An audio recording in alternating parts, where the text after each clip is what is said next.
La chirurgie valvulaire. Plusieurs problèmes au niveau des valves cardiaques peuvent nécessiter une chirurgie cardiaque. Une ou plusieurs valves du cœur ne s'ouvrent pas complètement. Lorsqu'une valve du cœur ne s'ouvre pas complètement, le sang ne peut pas circuler librement. Le cœur doit donc travailler plus fort pour faire circuler le sang d'une cavité à l'autre. Dans le jargon médical, il s'agit d'une sténose valvulaire. Une ou plusieurs valves du cœur ne se referment pas complètement. Au contraire, lorsqu'une ou plusieurs valves ne se referment pas complètement, le sang peut retourner dans la cavité d'où il provient. Il s'agit alors d'insuffisance valvulaire. Ces deux anomalies de la valve peuvent provoquer différents malaises, dont des étourdissements ou pertes de conscience, de l'essoufflement, des douleurs à la poitrine et un gonflement des chevilles, de l'abdomen ou un gain de poids. Pour rétablir le bon fonctionnement de la valve et soulager les malaises, généralement, le médecin propose une réparation chirurgicale ou un remplacement de la valve. S'il n'est pas possible de réparer la valve malade, celle-ci sera remplacée par une valve biologique ou une valve mécanique. La valve biologique est composée de tissu organique.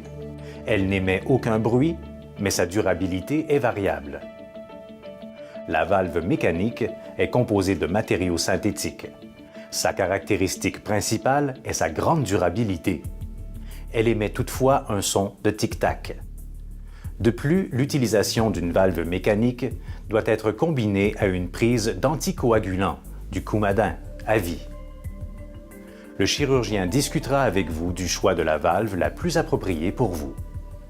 La décision finale vous reviendra. Les principales étapes de l'intervention. L'anesthésie générale.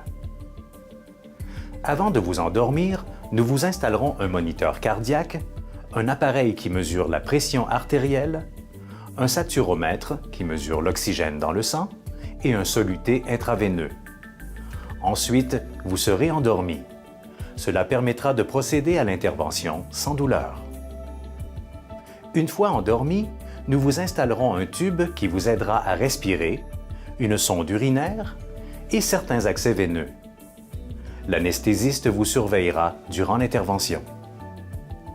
L'ouverture du sternum. La plupart du temps, nous procédons à une sternotomie. Cette technique consiste à scier votre sternum en deux à la verticale et à en écarter les deux moitiés avec les côtes.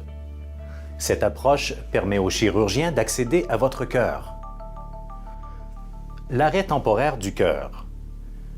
Votre cœur sera arrêté temporairement et branché sur un appareil cœur-poumon artificiel. Cet appareil est constitué d'une pompe qui fera le travail de votre cœur et de vos poumons. La réparation de la valve. Une fois qu'il aura accédé à votre cœur, le chirurgien réparera la valve défectueuse. Le remplacement de la valve. Le chirurgien retirera la valve malade. Ensuite, il installera la nouvelle valve, biologique ou mécanique. Une fois que la valve sera réparée ou remplacée, votre cœur sera remis en marche.